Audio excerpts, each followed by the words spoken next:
The Obama administration getting more pushback against its claims about the possible fallout of recent budget changes. And now at least one member of the president's cabinet is changing his tune after a week of standing by his original story, which we now know was not true. In the week before President Obama signed the spending changes, the spending changes were signed into law a long time ago. And then President Obama had to actually sign something to execute them on Friday night, and he did. But in the week leading up to that, we had several administration figures coming out there and warning the American public of dire consequences to these decreases in the expected increase in spending this year. We're still going to spend more, just not as much as we thought we were. But lots of administration officials came out and said, it's going to be catastrophic. We really need to worry.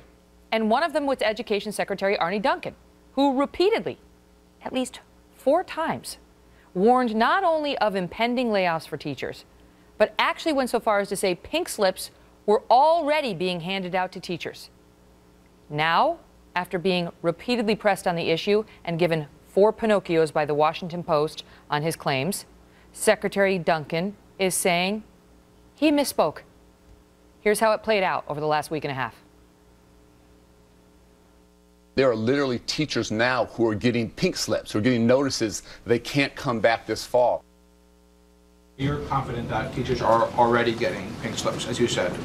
Yeah, I mean, I know of yes, there's a district where it's happened, but again, it's just because they have an earlier union notification than most. So it's Kanawha County in West Virginia. But the vast majority of them will be rolling out over the next 2 months. Secretary Duncan, earlier this week on a couple of occasions you said that there are teachers who are already being laid off because of the sequester. Are you prepared to say now that that was an exaggeration on your part? Let me be really, really clear and just sort of getting caught in the details here. What I said is that teachers were getting notices. They were and in the district we talked about, 110 teachers have gotten notices. Now, I think there was a misinterpretation that meant they're being laid off tomorrow. That's not what I said. That's not what I meant. But let's not lose the full. Now, you said they're being laid off now. So they're getting slips now. They're getting notices now. So that's, I think, where some of the misunderstanding was. But the fact of the matter is, whether it's what's already happened or what's coming across the country over the next 2 months, which I also said, tens of thousands of teachers potentially are going to be getting these notices across the country. And so the impact here is very, very significant. And both you and the... So when I said pink slips, that was probably the wrong word. I should have used job eliminations, positions eliminated. You've sort of heard repeatedly that, so I should have been clear there. Secondly, when I said impact on teachers, I should have said impact on educators. It's not just teachers, it's obviously support staff, guidance counselors, folks working with special education students. So I need, language matters. Language matters. That's what he says.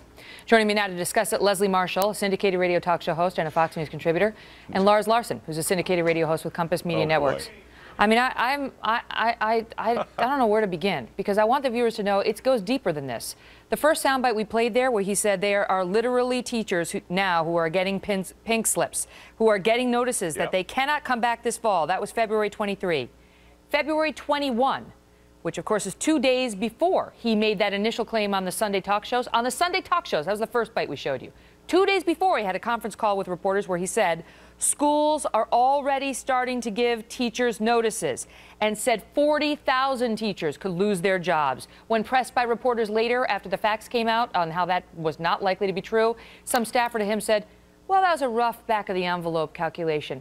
Rough back of the envelope? So February 21st, he says it. Then he goes out on the Sunday talk shows and says that there is a higher bar, there should be with this administration now, what you say on the Sunday talk shows after what we saw in Benghazi and Susan Rice and what happened.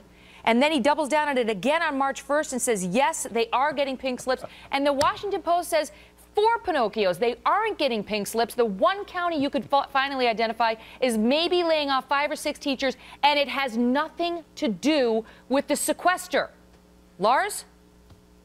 Megan, if you're going to do presidential prevarication, the president expects his cabinet secretaries to back him up. And those of us who've been reporting on government for a few decades understand that government is constantly crying wolf every time they don't get an increase of the size they want. This is like Bill Clinton trying to redefine what is. I mean, pink slips means pink slips. But they, I think, expect the mainstream media to go out and simply write down their words and not bother to check with the school district. Are people really being fired? And are they being fired because of federal funding, which, believe me, call your local school district. Federal funding is a relatively minor portion, a measurable portion, but a minor portion of school funding, police funding, firefighter funding, and the like. Yet these guys know if they don't go out and back up the president and say this is going to be a financial tsunami for local government, then it's, oh, we're cutting 2.5% from the federal budget, and it really isn't going to have much effect at all. The president needs this to be seen as a big crisis. And I can't wait for Leslie to try to explain how a cabinet secretary can lie to the public about something this serious and then explain it as, oh, I'm sorry, I misspoke. I want to ask you that question, Leslie. Do you believe that he was being blatantly dishonest, or that he misspoke, as he now claims? Megan, I have a problem with that term misspoke. I had a problem with it with a former president with WMDs, and I have a problem with it today. I'm an old-fashioned girl. Call it what it is. You either exaggerated or you outright lied. But this is not an outright lie, Lars. Americans are not stupid. Pink slips, job elimination. The reality is that over $4 million specifically of federal funds specifically to education is going to be cut. The reality is that 37,000 jobs in education will be cut. 25,000 of those will be teachers, and teaching assistants do sometimes and do not sometimes fall under that 25,000 number, so it could even be higher. So, you know, the fact that he's saying these pink slips were issued now, I believe that he misspoke, outright lie, exaggeration. That is not true. The fact that pink slips will be issued, and to me the bigger issue is not the semantics, but what we're doing to our kids, what we're doing to these programs like Head Start, children who have special needs and disabilities and require that education. That, to me, should be the issue, not that this guy kept saying the wrong thing 4 times. She raises a good point. That may have been the debate we would be having. Right? What actually is going to happen, and whether it's a good thing or a needed thing or a bad thing. But instead, we have somebody who didn't tell us the truth, Lars. Repeatedly didn't tell us the truth. And this isn't a Fox News thing. The Washington Post has been calling this guy out repeatedly. Right. And then even when he was given the chance to clarify, once again, and then once again beyond that, doubled and tripled down, not just with the initial claim about pink slips actually going out, but then overstating the numbers in West Virginia, saying it was 100 teachers, when in fact the administration's whole estimate for the entire state of West Virginia was maybe 80 teachers and their aides might be affected. He's saying 100 teachers in one county in West Virginia, which is what had Washington Post reporters and others saying, this guy's not being straight with us. And as it turns out, he wasn't, Lars. Well, it's dishonesty. And the fact is that Leslie needs to think about something. In the private sector, over the last 5 years, I think I can say all of us have taken cuts. I have personally. The companies I work for have taken cuts. And what they do is they sensibly look around and say, what are the things we need to have and what are the things that are nice to have? And some of that is personnel. And you make adjustments. Sometimes you even go to your workforce and say, the company isn't making as much money. We need to make cutbacks. But if we could get all of you to take a pay cut or cuts in other benefits, then we can still carry on the mission. I get all that. But well, listen, but they're not doing I don't want that. to be too hard on Secretary Duncan. All right, he seems like a nice guy, quite frankly. I think you should be. And the be. reports are that he is. You should be. But he's a liar. Leslie, I listen to him and I think, am I naive? Does honesty matter anymore in politics? Should we be expecting our cabinet secretaries to level with us? Because I'll tell you, we just did a debate the other day about President Obama making some warning about janitors on Capitol Hill getting laid off, and that got 4 Pinocchios from the Washington Post as well.